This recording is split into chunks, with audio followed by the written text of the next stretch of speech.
Costa's audiobook presents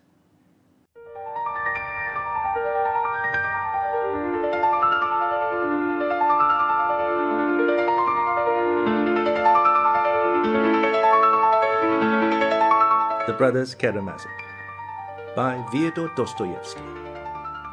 Part 2, Book 4, Lacerations. Chapter 1, Father Ferapont. Alyosha was roused early, before daybreak. Father Zossima woke up feeling very weak, though he wanted to get out of bed and sit up in a chair. His mind was quite clear. His face looked very tired, yet bright and almost joyful. It bore an expression of gaiety, kindness, and cordiality. "Maybe I shall not live through the coming day," he said to Alyosha. Then he desired to confess and take the sacrament at once. He always confessed to Father Pacy. After taking the communion, the service of extreme unction followed. The monks assembled, and the cell was gradually filled up by the inmates of the hermitage. Meanwhile, it was daylight. People began coming from the monastery. After the service was over, the elder desired to kiss and take leave of everyone. As the cell was so small, the earlier visitors withdrew to make room for others. Alyosha stood beside the elder, who was seated again in his armchair. He talked as much as he could. Though his voice was weak, it was fairly steady.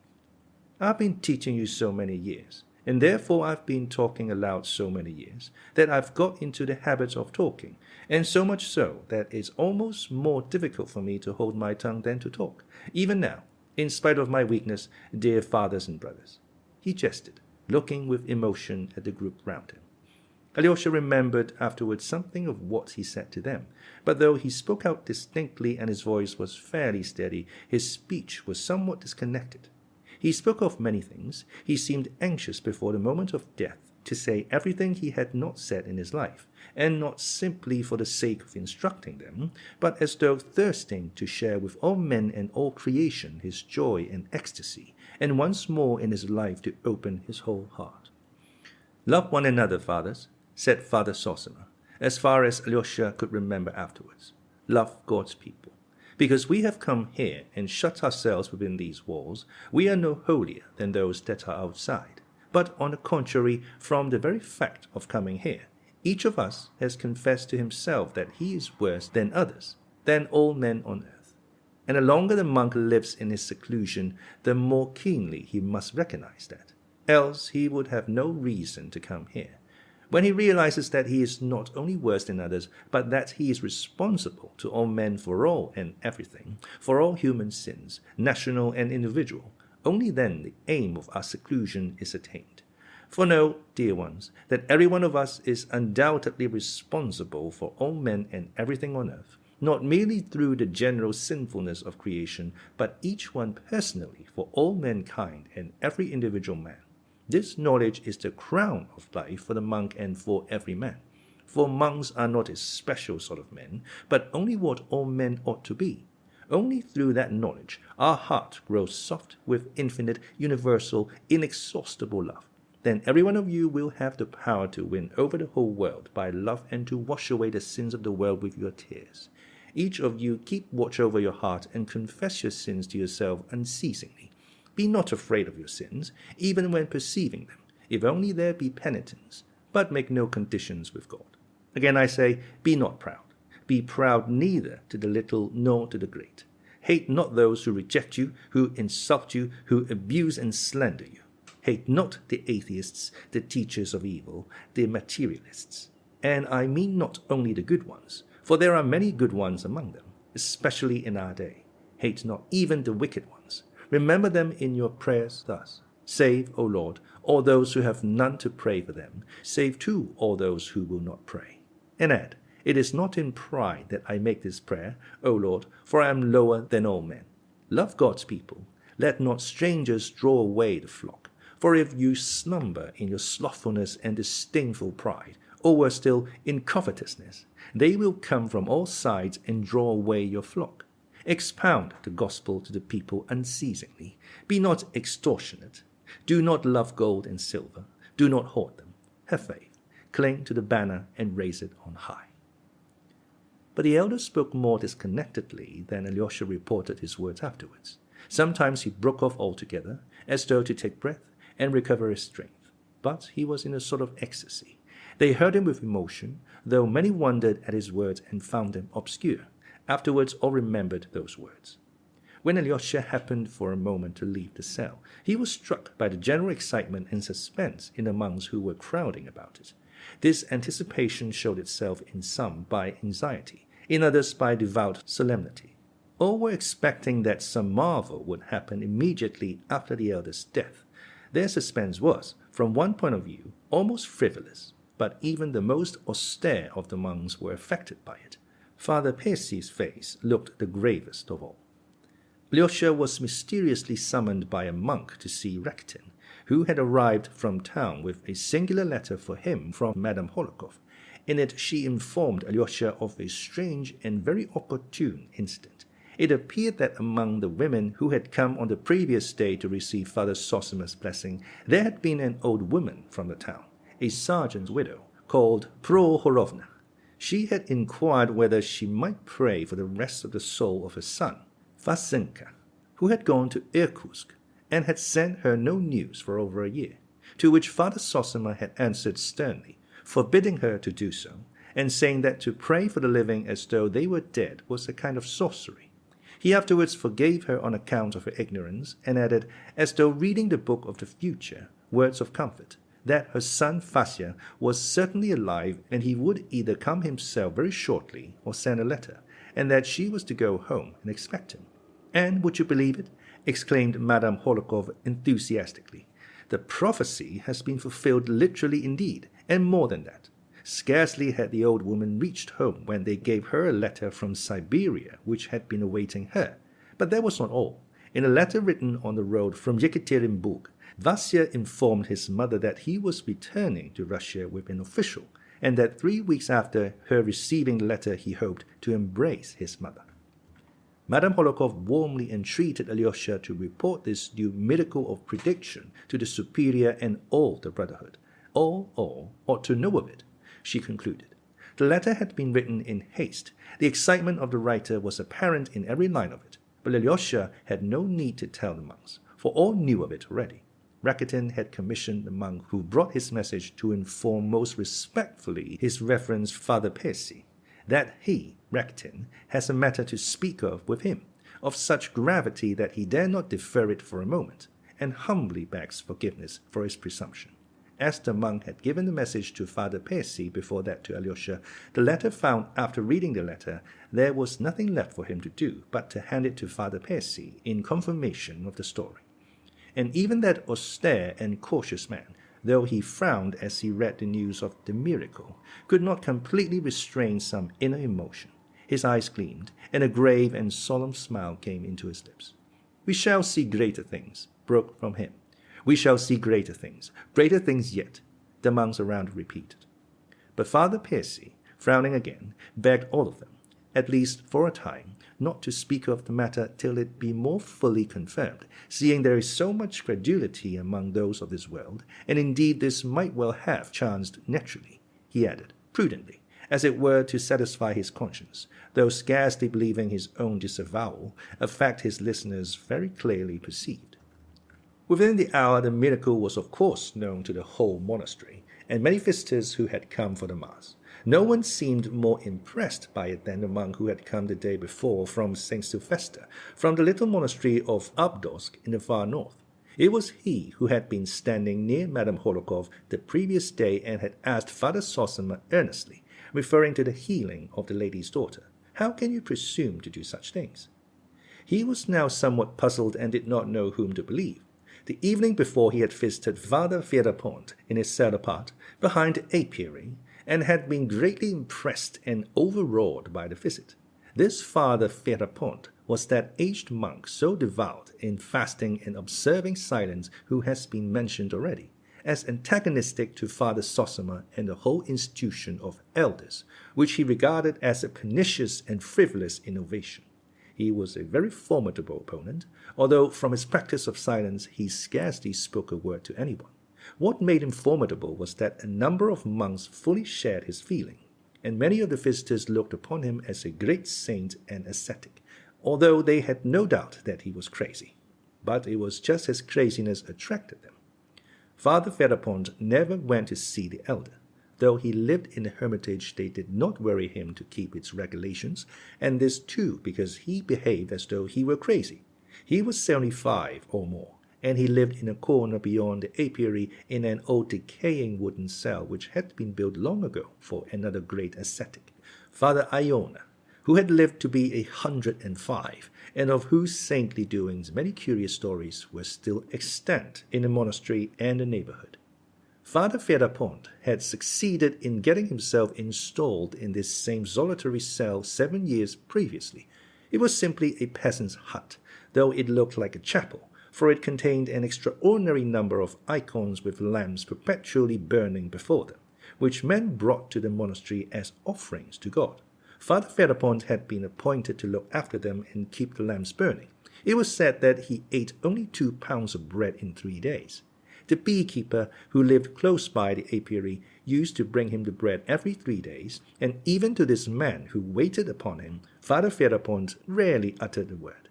The 4 pounds of bread, together with the sacrament bread, regularly sent him on Sundays after the late Mass by the Father Superior, made up his weekly rations.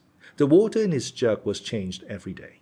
He rarely appeared at Mass. Visitors who came to do him homage saw him sometimes kneeling all day long at prayer without looking round. If he addressed them, he was brief, abrupt, strange, and almost always rude. On very rare occasions, however, he would talk to visitors, but for the most part he would utter some one strange saying which was a complete riddle, and no entreaties would induce him to pronounce a word in explanation. He was not a priest, but a simple monk. There was a strange belief, chiefly, however, among the most ignorant, that Father Ferapont had communication with heavenly spirits and would only converse with them, and so was silent with men. The monk from Abdorsk, having been directed to the apiary by the beekeeper, who was also a very silent and surly monk, went to the corner where Father Ferapont's cell stood. Maybe he will speak as you are a stranger, and maybe you'll get nothing out of him, the beekeeper had warned him. The monk, as he related afterwards, approached in the utmost apprehension. It was rather late in the evening. Father Ferapont was sitting at the door of his cell on a low bench. A huge old elm was slightly rustling overhead.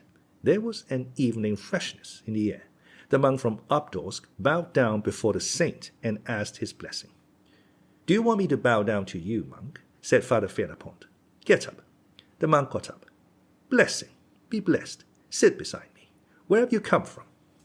What most struck the poor monk was the fact that in spite of his strict fasting and great age, Father Ferapont still looked a vigorous old man. He was tall, held himself erect, and had a thin but fresh and healthy face. There was no doubt he still had considerable strength. He was of athletic build. In spite of his great age, he was not even quite grey, and still had very thick hair and a full beard, both of which had once been black. His eyes were grey, large and luminous, but strikingly prominent. He spoke with a broad accent. He was dressed in a peasant's long reddish coat of coarse convict cloth, and had a stout rope round his waist. His throat and chest were bare. Beneath his coat, his shirt of the coarsest linen showed almost black with dirt, not having been changed for months. They said that he wore irons weighing 30 pounds under his coat. His stockingless feet were thrust in old slippers almost dropping to pieces. "From the little Abdorsk monastery, from Sylvester," the monk answered humbly, whilst his keen and inquisitive but rather frightened little eyes kept watch on the hermit. "I have been at your Sylvester's. I used to stay there. Is Sylvester well?" The monk hesitated. "You are a senseless lot. How do you keep the fasts?" "Our dietary is according to the ancient conventual rules. During Lent, there are no meals provided for Monday, Wednesday, and Friday. For Tuesday and Thursday, we have white bread, stewed fruit with honey, wild berries, or salt cabbage and wholemeal stirabout. On Saturday, white cabbage soup, noodles with peas, kasha, or with ham oil. On weekdays, we have dried fish and kasha with the cabbage soup. From Monday till Saturday evening, 6 whole days in Holy Week, nothing is cooked, and we have only bread and water, and that sparingly. If possible, not taking food every day, just the same as is ordered for first week in Lent. On Good Friday, nothing is eaten. In the same way, on the Saturday, we have to fast till 3 o'clock, and then take a little bread and water and drink a single cup of wine. On Holy Thursday, we drink wine and have something cooked without oil or not cooked at all, inasmuch as the Laodicean Council lays down for Holy Thursday. It is unseemly but remitting the fast on the Holy Thursday to dishonor the whole of Lent. This is how we keep the fast. But what is that compared with you, Holy Father? Added the monk, growing more confident. For all the year round, even at Easter, you take nothing but bread and water. And what we should eat in 2 days lasts you full 7. It's truly marvelous, your great abstinence. And mushrooms? Asked Father Ferapont, suddenly. Mushrooms? Repeated the surprised monk. Yes, I can give up their bread, not needing it at all, and go away into the forest and live there on the mushrooms or the berries. But they can't give up their bread here, wherefore they are in bondage to the devil. Nowadays the unclean deny that there is need of such fasting. Haughty and unclean is their judgment. Oh, true, sighed the monk. And have you seen devils among them? Asked Ferapont. Among them? Among who? Asked the monk timidly. I went to the Father Superior on Trinity Sunday last year. I haven't been since. I saw a devil sitting on one man's chest, hiding under his cassock, only his horns poked out. Another had one peeping out of his pocket with such sharp eyes, he was afraid of me. Another settled in the unclean belly of one. Another was hanging round a man's neck, and so he was carrying him about without seeing him. You can see spirits? The monk inquired. I tell you I can see through them. When I was coming out from the superiors, I saw one hiding from me behind the door, and a big one, 1.5 yards or more high, with a thick long grey tail, and the tip of his tail was in the crack of the door, and I was quick and slammed the door, pinching his tail in it. He squealed and began to struggle, and I made the sign of the cross over him 3 times, and he died on the spot like a crushed spider. He must have rotted there in a corner and be stinking. But they don't see, they don't smell it. It's a year since I have been there. I reveal it to you, as you are a stranger. Your words are terrible, but, holy and blessed Father, said the monk, growing bolder and bolder, is it true, as they noise abroad even to distant lands about you, that you are in continual communication with the Holy Ghost? He does fly down at times. How does he fly down? In what form? As a bird. The Holy Ghost in the form of a dove. There's the Holy Ghost, and there's the Holy Spirit. The Holy Spirit can appear as other birds, sometimes as a swallow, sometimes a goldfinch, and sometimes as a blue tit. How do you know him from an ordinary tit? He speaks. How does he speak? In what language? Human language. And what does he tell you? Why, today he told me that a fool would visit me and would ask me unseemly questions. You want to know too much, monk. Terrible are your words, most holy and blessed Father. The monk shook his head, but there was a doubtful look in his frightened little eyes. Do you see this tree? Asked Father Ferapont, after a pause. I do, blessed Father. You think it's an elm, but for me it has another shape. What sort of shape? Inquired the monk, after a pause of feigned expectation. It happens at night. You see those 2 branches? In the night it is Christ holding out his arms to me and seeking me with those arms. I see it clearly and tremble. It's terrible, terrible. What is there terrible if it's Christ himself? Why, he'll snatch me up and carry me away. Alive? In the spirit and glory of Elijah. Haven't you heard? He will take me in his arms and bear me away. Though the monk returned to the cell he was sharing with one of the brothers, in considerable perplexity of mind, he still cherished at heart a greater reverence for Father Ferapont than for Father Zossima. He was strongly in favor of fasting, and it was not strange that one who kept so rigid a fast as Father Ferapont should see marvels. His words seemed certainly queer, but God only could tell what was hidden in those words, and were not words and acts commonly seen in those who have sacrificed their intellects for the glory of God? The pinching of the devil's tail he was ready and eager to believe, and not only in the figurative sense. Besides, he had, before visiting the monastery, a strong prejudice against the institution of elders, which he only knew of by hearsay and believed to be a pernicious innovation. Before he had been long at the monastery, he had detected the secret murmurings of some shallow brothers who disliked the institution. He was, besides, a meddlesome, inquisitive man, who poked his nose into everything. This was why the news of the fresh miracle performed by Father Zossima reduced him to extreme perplexity. Alyosha remembered afterwards how the inquisitive quest from Obdorsk had been continually flitting to and fro from one group to another, listening and asking questions among the monks that were crowding within and without the elder's cell. But he did not pay much attention to him at the time, and only recollected it afterwards. He had no thought to spare for it indeed, for when Father Zossima, feeling tired again, had gone back to bed, he thought of Alyosha as he was closing his eyes, and sent for him. Alyosha ran at once. There was no one else in the cell but Father Percy, Father Iosif, and the novice Porphyry. The elder, opening his weary eyes and looking intently at Alyosha, asked him suddenly, "Are your people expecting you, my son?" Alyosha hesitated. "Haven't they need of you? Didn't you promise someone yesterday to see them today?" "I did promise, to my father, my brothers, others too." "You see, you must go. Don't grieve. Be sure I shall not die without your being by to hear my last word. To you I will say that word, my son. It will be my last gift to you.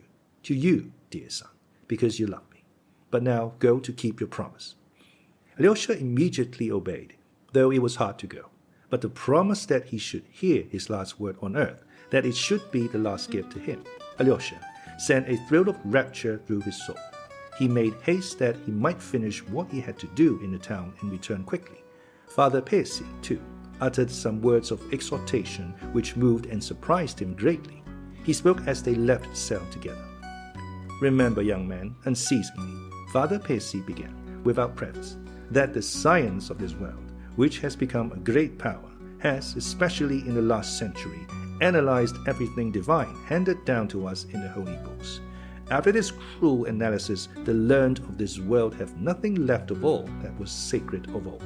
But they have only analyzed the part and overlooked the whole. And indeed their blindness is marvelous. Yet the whole still stands steadfast before their eyes, and the gates of hell shall not prevail against it. Has it not lasted 19 centuries? Is it not still a living, a moving power in the individual soul and in the masses of people? It is still as strong and living even in the souls of atheists, who have destroyed everything. For even those who have renounced Christianity and attack it, in their inmost being still follow the Christian ideal. For hitherto neither their subtlety nor the ardor of their hearts has been able to create a higher ideal of man and of virtue than the ideal given by Christ of old. When it has been attempted, the result has been only grotesque. Remember this specially, young man, since you are being sent into the world by your departing elder. Maybe, remembering this great day, you will not forget my words, uttered from the heart for your guidance, seeing you are young, and the temptations of the world are great and beyond your strength to endure. Well, now go, my orphan." With these words, Father Percy blessed him. As Alyosha left the monastery and thought them over, he suddenly realized that he had met a new and unexpected friend, a warmly loving teacher, in this austere monk who had hitherto treated him sternly. It was as though Father Zossima had bequeathed him to him at his death, and perhaps that's just what had passed between them. Alyosha thought suddenly. The philosophic reflections he had just heard so unexpectedly testified to the warmth of Father Percy's heart. He was in haste to arm the boy's mind for conflict with temptation and to guard the young soul left in his charge with the strongest defense he could imagine.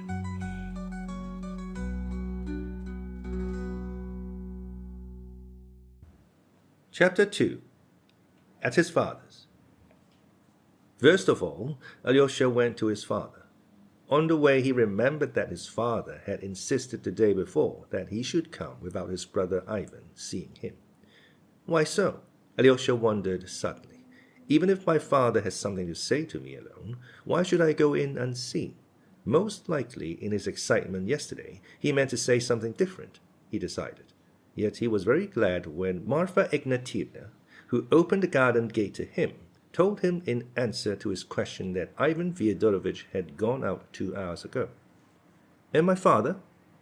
"He is up, taking his coffee," Marfa answered somewhat dryly. Alyosha went in. The old man was sitting alone at the table wearing slippers and a little old overcoat. He was amusing himself by looking through some accounts, rather inattentively, however. He was quite alone in the house, for Smelikov too had gone out marketing. Though he had got up early and was trying to put a bold face on it, he looked tired and weak. His forehead, upon which huge purple bruises had come out during the night, was bandaged with a red handkerchief. His nose, too, had swollen terribly in the night, and some smaller bruises covered it in patches, giving his whole face a peculiarly spiteful and irritable look. The old man was aware of this, and turned a hostile glance on Alyosha as he came in. "The coffee is cold," he cried harshly. "I won't offer you any. I've ordered nothing but a lantern fish soup today, and I don't invite anyone to share it. Why have you come?" "To find out how you are," said Alyosha. "Yes. Besides, I told you to come yesterday. It's all of no consequence. You need not have troubled. But I knew you'd come poking in directly." He said this with almost hostile feeling. At the same time he got up and looked anxiously in the looking-glass at his nose. He began, too, binding his red handkerchief more becomingly on his forehead. "Red's better. It's just like the hospital in a white one," he observed sententiously. "Well, how are things over there? How is your elder?" "He is very bad. He may die today," answered Alyosha. But his father had not listened, and had forgotten his own question at once. "Ivan's gone out," he said suddenly. "He is doing his utmost to carry off Mitya's betrothed. That's what he is staying here for," he added maliciously, and twisting his mouth, looked at Alyosha. "Surely he did not tell you so?" asked Alyosha. "Yes, he did, long ago. Would you believe it? He told me 3 weeks ago. You don't suppose he too came to murder me, do you? He must have had some object in coming." "What do you mean? Why do you say such things?" said Alyosha, troubled. "He doesn't ask for money, it's true, but yet he won't get a farthing from me. I intend living as long as possible, you may as well know, my dear Alexey Fyodorovitch, and so I need every farthing, and the longer I live, the more I shall need it," he continued, pacing from one corner of the room to the other, keeping his hands in the pockets of his loose, greasy overcoat made of yellow cotton material.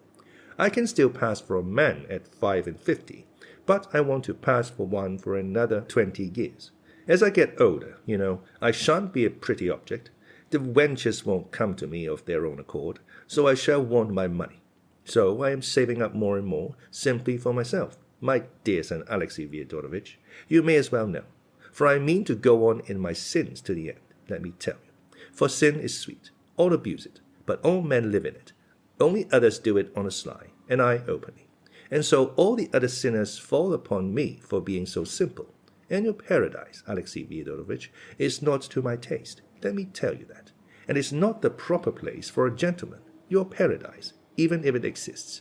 I believe that I fall asleep and don't wake up again, and that's all. You can pray for my soul if you like, and if you don't want to, don't. Damn you. That's my philosophy. Ivan talked well here yesterday, though we were all drunk. Ivan is a conceited coxcomb, but he has no particular learning, nor education either. He sits silent and smiles at one without speaking. That's what pulls him through." Alyosha listened to him in silence. "Why won't he talk to me?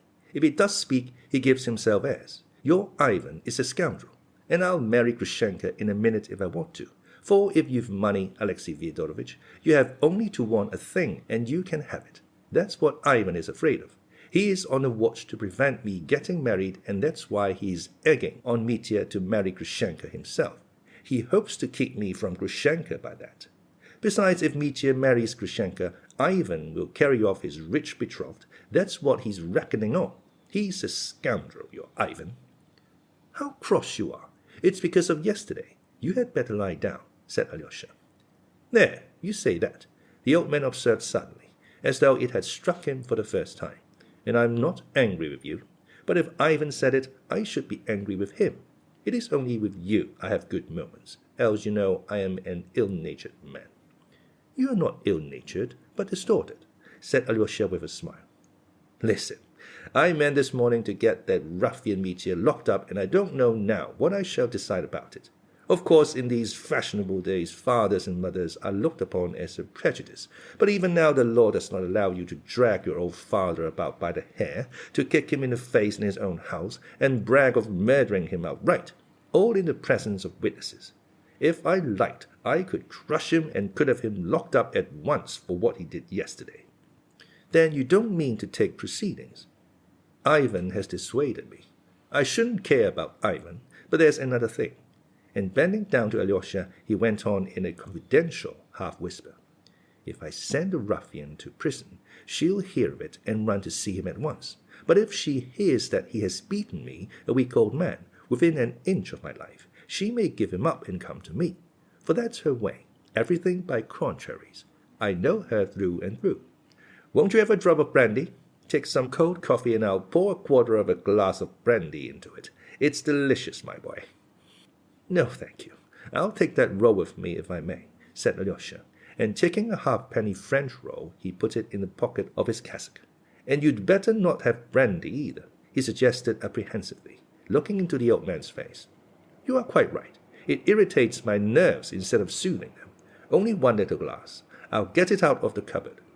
He unlocked the cupboard, poured out a glass, drank it, then locked the cupboard and put the key back in his pocket.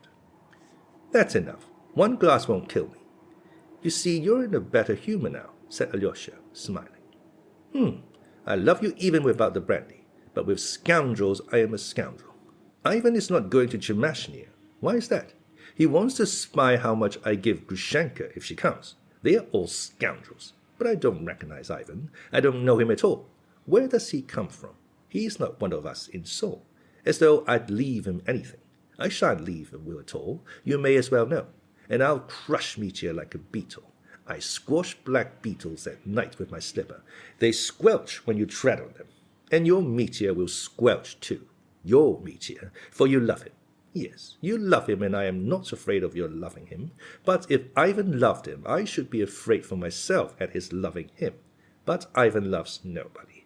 Ivan is not one of us. People like Ivan are not our sort, my boy. They are like a cloud of dust. When the wind blows, the dust will be gone. I had a silly idea in my head when I told you to come today. I wanted to find out from you about Mitya. But if I were to hand him over 1,000 or maybe 2 now, would the beggarly wretch agree to take himself off altogether for 5 years or, better still, 35, and without Grushenka, and give her up once for all, eh? I'll ask him, muttered Alyosha. If you would give him 3,000, perhaps he... That's nonsense. You needn't ask him now. No need. I've changed my mind. It was a nonsensical idea of mine. I won't give him anything. Not a penny. I want my money myself, cried the old man, waving his hand. I'll crush him like a beetle without it. Don't say anything to him or else he will begin hoping. There's nothing for you to do here. You needn't stay. Is that betrothed of his, Katerina Ivanovna, whom he has kept so carefully hidden from me all this time, going to marry him or not? You went to see her yesterday, I believe. Nothing will induce her to abandon him. There you see how dearly these fine young ladies love a rake and a scoundrel. They are poor creatures, I tell you. Those pale young ladies, very different from...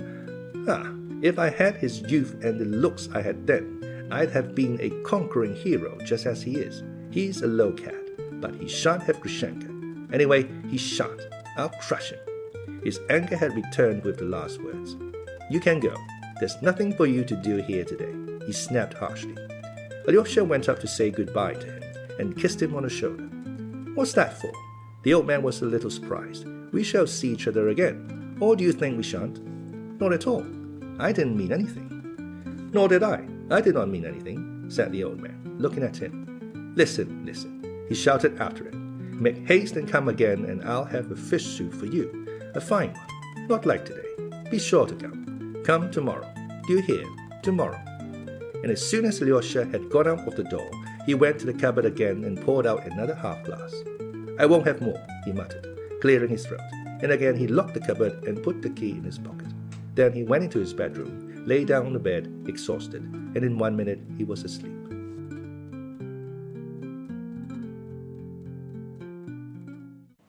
Chapter 3. A meeting with the schoolboys. Thank goodness he did not ask me about Grushenka, thought Alyosha. as he left his father's house and turned towards Madame Hohlakov's, or I might have to tell him of my meeting with Grushenka yesterday. Alyosha felt painfully that since yesterday both combatants had renewed their energies, and that their hearts had grown hard again. Father is spiteful and angry. He's made some plan and will stick to it. And what of Dmitri? He too will be harder than yesterday. He too must be spiteful and angry, and he too, no doubt, has made some plan. Oh, I must succeed in finding him today, whatever happens. But Alyosha had not long to meditate. An incident occurred on the road, which, though apparently of little consequence, made a great impression on him. Just after he had crossed the square and turned a corner coming out into Mihailovsky Street, which is divided by a small ditch from the High Street, he saw a group of schoolboys between the ages of 9 and 12 at the bridge. They were going home from school, some with their bags on their shoulders, others with leather satchels slung across them, some in short jackets, others in little overcoats. Some even had those high boots with creases round the ankles, such as little boys spoiled by rich fathers love to wear. The whole group was talking eagerly about something, apparently holding a council. Alyosha had never from his Moscow days been able to pass children without taking notice of them, and although he was particularly fond of children of 3 or thereabout, he liked schoolboys of 10 and 11 too, and so, anxious as he was today, he wanted at once to turn aside to talk to them. He looked into their excited, rosy faces, and noticed at once that all the boys had stones in their hands. Behind the ditch, some 30 paces away, there was another schoolboy standing by a fence. He too had a satchel at his side. He was about 10 years old, pale, delicate-looking, and with sparkling black eyes. He kept an attentive and anxious watch on the other 6, obviously his schoolfellows with whom he had just come out of school, but with whom he had evidently had a feud. Alyosha went up and, addressing a fair, curly-headed, rosy boy in a black jacket, observed, "When I used to wear a satchel like yours, I always used to carry it on my left side, so as to have my right hand free. But you've got yours on your right side, so it will be awkward for you to get at it." Alyosha had no art or premeditation in beginning with this practical remark, but it is the only way for a grown-up person to get at once into confidential relations with a child, or still more with a group of children. One must begin in a serious, business-like way so as to be on a perfectly equal footing.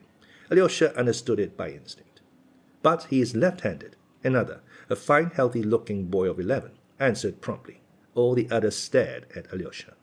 "He even throws stones with his left hand," observed a third. At that instant a stone flew into the group, but only just grazed the left-handed boy, though it was well and vigorously thrown by the boy standing the other side of the ditch. "Give it him! Hit him back, Smirnov!" they all shouted. But Smirnov, the left-handed boy, needed no telling, and at once revenged himself. He threw a stone, but it missed the boy and hit the ground. The boy the other side of the ditch, the pocket of whose coat was visibly bulging with stones, flung another stone at the group. This time it flew straight at Alyosha and hit him painfully on the shoulder. "He aimed it at you. He meant it for you. You are Karamazov. Karamazov," the boy shouted, laughing. "Come, all throw at him at once." And 6 stones flew at the boy. One struck the boy on the head and he fell down, but at once leapt up and began ferociously returning their fire. Both sides threw stones incessantly. Many of the group had their pockets full too. "What are you about? Aren't you ashamed? 6 against 1. Why, you killed him," cried Alyosha. He ran forward and met the flying stones to screen the solitary boy. 3 or 4 ceased throwing for a minute. "He began first," cried a boy in a red shirt in an angry, childish voice. "He is a beast. He stabbed Krasotkin in class the other day with a penknife. It bled. Krasotkin wouldn't tell tales, but he must be thrashed." "But what for? I suppose you tease him." "There, he sent a stone in your back again. He knows you," cried the children. "It's you he's throwing at now, not us. Come, all of you, at him again. Don't miss, Smirnov." And again a fire of stones, and a very vicious one, began. The boy the other side of the ditch was hit in the chest. He screamed, began to cry, and ran away uphill towards Mihailovsky Street. They all shouted, "Aha! He's funking! He's running away! Wisp of tow!" "You don't know what a beast he is, Karamazov. Killing is too good for him," said the boy in the jacket, with flashing eyes. He seemed to be the eldest. "What's wrong with him?" asked Alyosha. "Is he a tell-tale or what?" The boys looked at one another as though derisively. Are you going that way, to Mihailovsky? The same boy went on. Catch him up. You see he's stopped again. He's waiting and looking at you. He is looking at you, the other boys chimed in. You ask him. Does he like a disheveled wisp of tow? Do you hear? Ask him that. There was a general burst of laughter. Alyosha looked at him, and they at him. Don't go near him. He'll hurt you, cried Smirnov in a warning voice. I shan't ask him about a wisp of tow, for I expect you tease him with that question somehow. But I'll find out from him why you hate him so. Find out then. Find out, cried the boys, laughing. Alyosha crossed the bridge and walked uphill by the fence, straight towards the boy. You'd better look out, the boys called after him. He won't be afraid of you. He'll stab you in a minute, on the sly, as he did Krasotkin. The boy waited for him without budging. Coming up to him, Alyosha saw facing him a child of about 9 years old. He was an undersized, weakly boy with a thin, pale face, with large dark eyes that gazed at him vindictively. He was dressed in a rather shabby old overcoat, which he had monstrously outgrown. His spare arms struck out beyond his sleeves. There was a large patch on the right knee of his trousers, and in his right boot, just at the toe, there was a big hole in the leather, carefully blackened with ink. Both the pockets of his greatcoats were weighed down with stones. Alyosha stopped 2 steps in front of him, looking inquiringly at him. The boy, seeing at once from Alyosha's eyes that he won't beat him, became less defiant, and addressed him first. I'm alone, and there are 6 of them. I'll beat them all, alone, he said suddenly, with flashing eyes. I think one of the stones must have hurt you badly, observed Alyosha. But I hit Smirnov on the head, cried the boy. They told me that you know me, and that you threw a stone at me on purpose, said Alyosha. The boy looked darkly at him. I don't know you. Do you know me? Alyosha continued. Let me alone, the boy cried irritably, but he did not move, as though he were expecting something, and again there was a vindictive light in his eyes. Very well, I'm going, said Alyosha. Only I don't know you, and I don't tease you. They told me how they tease you, but I don't want to tease you. Goodbye.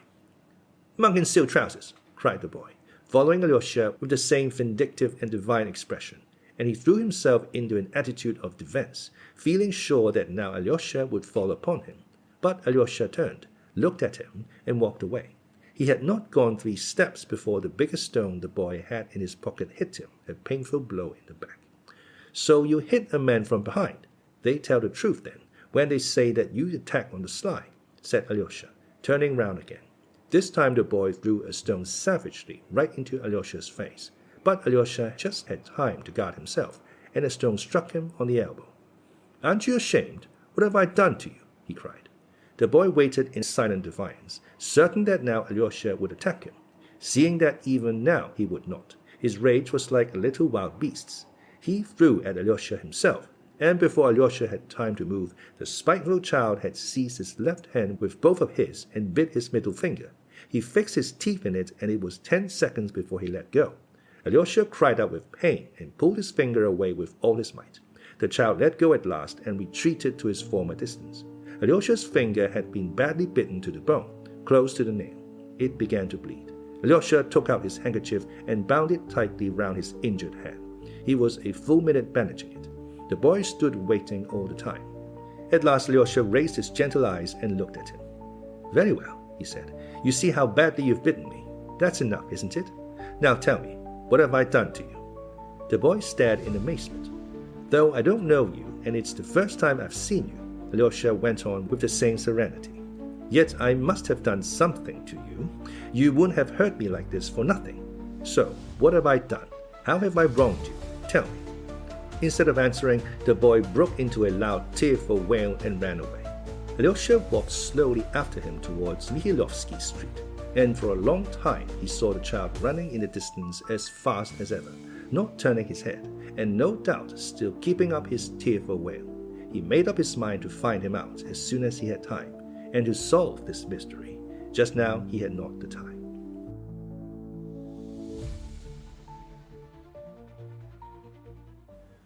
Chapter 4. At the Hohlakovs.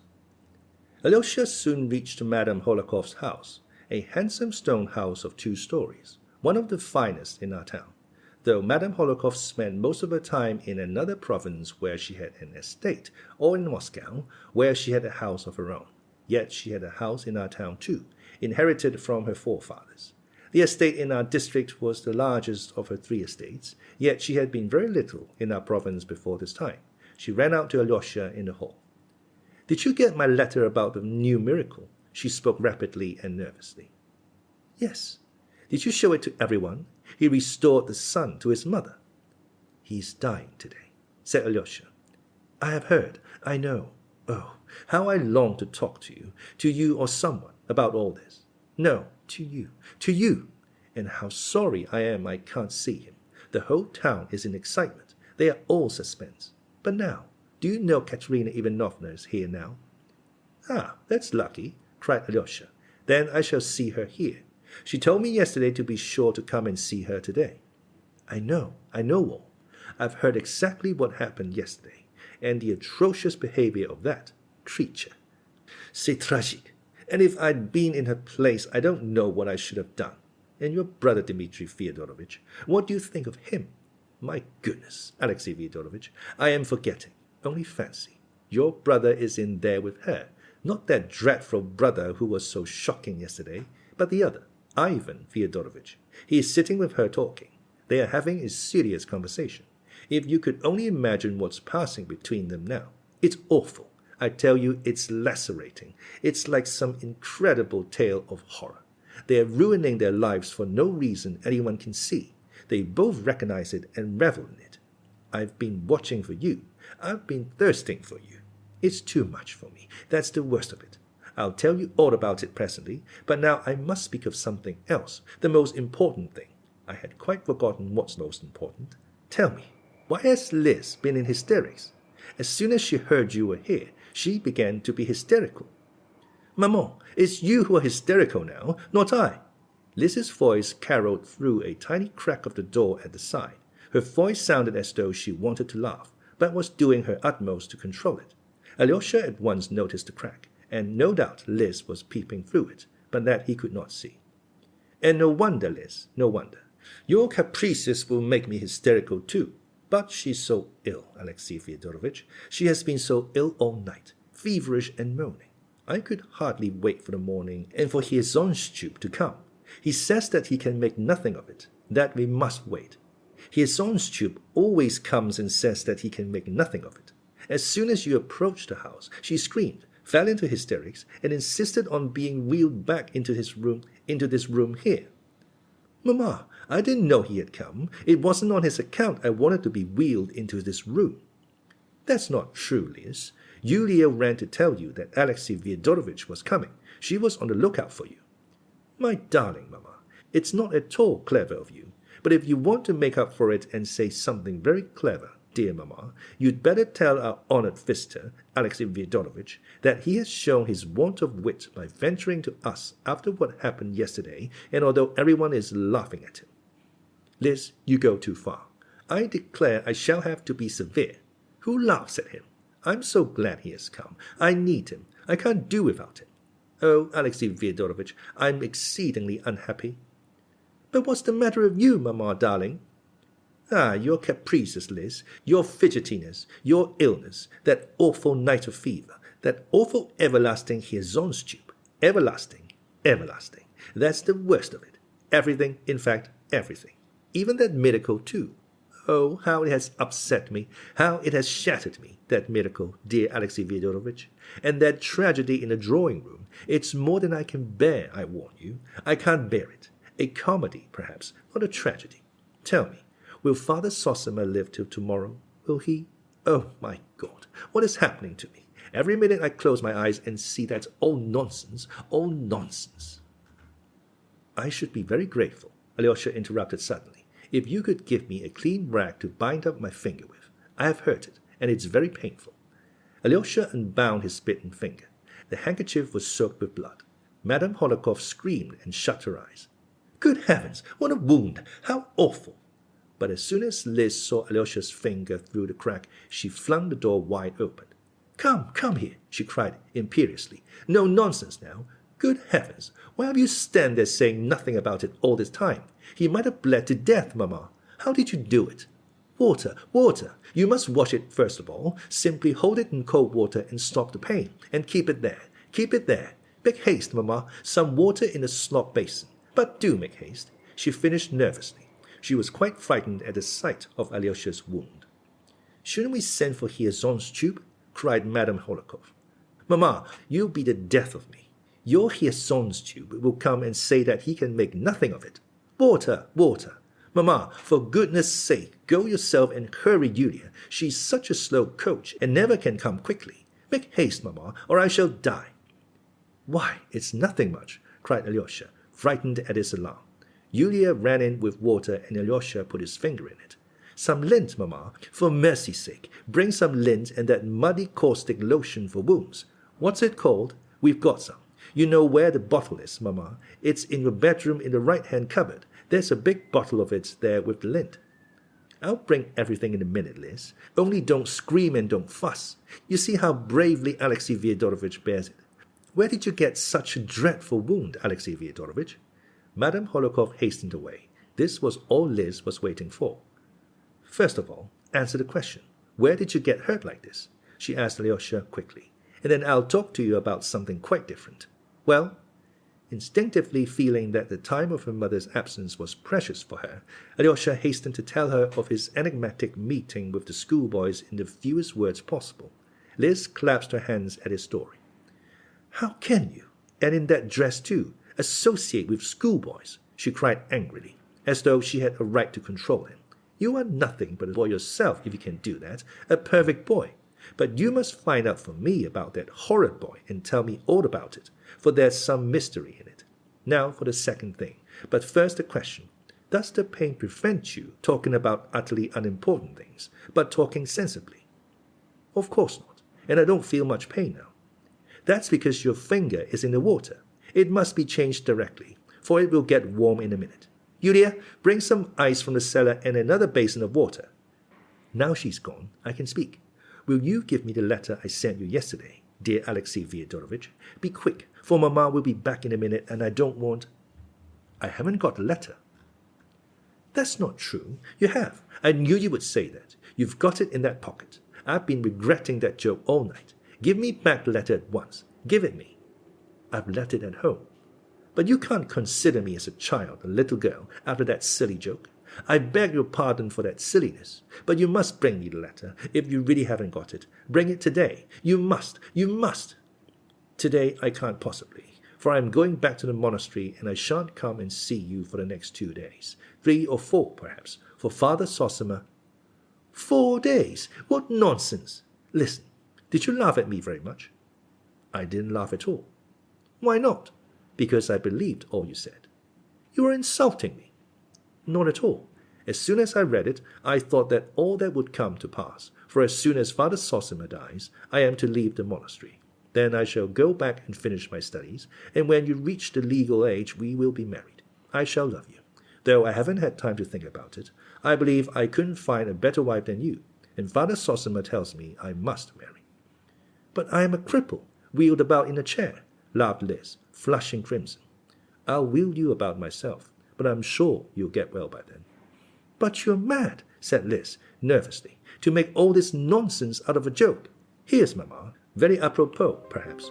Mamma, how slow you always are. How can you be so long? And here's Yulia with the ice. Oh, Liz, don't scream. Above all things, don't scream. That scream drives me. How can I help it when you put lint in another place? I've been hunting and hunting. I do believe you did it on purpose. But I couldn't tell that he would come with a bad finger, or else perhaps I might have done it on purpose. My darling Mamma, you begin to say really witty things. Never mind my being witty, but I must say you show nice feeling for Alexey Fyodorovitch's sufferings. Oh, my dear Alexey Fyodorovitch, what's killing me is no one thing in particular, not his own tube, but everything together. That's what is too much for me. That's enough, Mamma. Enough about his own tube. Liz laughed gaily. Make haste with the lint and the lotion, Mamma. That's simply Goulard's water, Alexey Fyodorovitch. I remember the name now, but it's a splendid lotion. Would you believe it, Mamma? On the way here, he had a fight with the boys in the street, and it was a boy bit his finger. Isn't he a child himself? Is he fit to be married after that? For only fancy, he wants to be married, Mamma. Just think of him married. Wouldn't it be funny? Wouldn't it be awful? and Liz kept laughing her thin, hysterical giggle, looking slyly at Alyosha. But why married, Liz? What makes you talk of such a thing? It's quite out of place, and perhaps the boy was rabid. Why, Mama? As though there were rabid boys. Why not, Liz? As though I had said something stupid. Your boy might have been bitten by a mad dog and he would become mad and bite anyone near him. How well she has banished it, Alexey Fyodorovich. I couldn't have done it. Do you still feel the pain? It's nothing much now. You don't feel afraid of water? Asked Liz. Come, that's enough, Liz. Perhaps I really was rather too quick talking of the boy being rabid, and you pounced upon it at once. Katerina Ivanovna has only just heard that you are here, Alexey Fyodorovich. She simply rushed at me. She's dying to see you. Dying. Mamma, go to them yourself. He can't go just now. He is in too much pain. Not at all. I can go quite well, said Alyosha. What? You're going away? Is that what you say?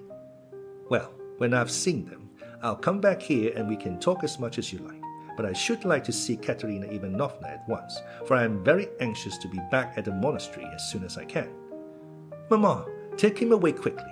Alexey Fyodorovich, don't trouble to come and see me afterwards, but go straight back to your monastery and a good riddance. I want to sleep. I didn't sleep all night. Alice, you're only making fun, but how I wish you would sleep, cried Madame Hohlakov. I don't know what I've done. I'll stay another 3 minutes, 5 if you like, muttered Alyosha. Even 5? Do take him away quickly, Mamma. He is a monster. Liz, you are crazy. Let us go, Alexey Fyodorovich. She is too capricious today. I am afraid to cross her. Oh, the trouble one has with nervous girls. Perhaps she really will be able to sleep after seeing you. How quickly you have made her sleepy, and how fortunate it is. Mamma, how sweetly you talk. I must kiss you for it, Mamma. And I kiss you too, Liz. Listen, Alexey Fyodorovich, Madame Hohlakov began mysteriously and importantly, speaking in a rapid whisper. I don't want to suggest anything. I don't want to lift the veil. You will see for yourself what's going on. It's appalling. It's the most fantastic farce. She loves your brother, Ivan, and she is doing her utmost to persuade herself she loves your brother, Dmitri. It's appalling. I'll go in with you, and if they don't turn me out, I'll stay to the end.